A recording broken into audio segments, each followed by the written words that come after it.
சனிப்பெயர்ச்சி விழாவை அடுத்த 5வது சனிக்கிழமையன்று திருநள்ளாற்றில் லட்சக்கணக்கான பக்தர்கள் தரிசனம் செய்தனர்.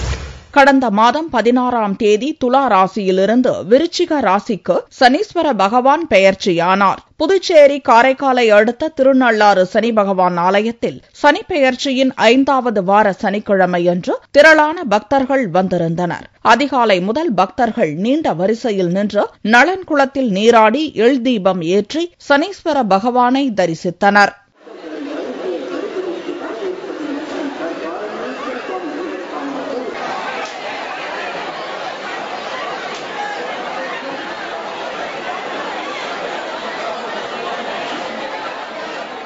சனிக்கிழமையன்று அதிகாலையிலேயே 4 லட்சம் பக்தர்கள் சுவாமி தரிசனம் செய்தனர். தொடர் விடுமுறை காரணமாக ஒரே நாளில் 8 லட்சத்திற்கும் மேற்பட்ட பக்தர்கள் சுவாமி தரிசனம் செய்வர் என்பதால் பலத்த பாதுகாப்பு ஏற்பாடுகள் செய்யப்பட்டிருந்தன.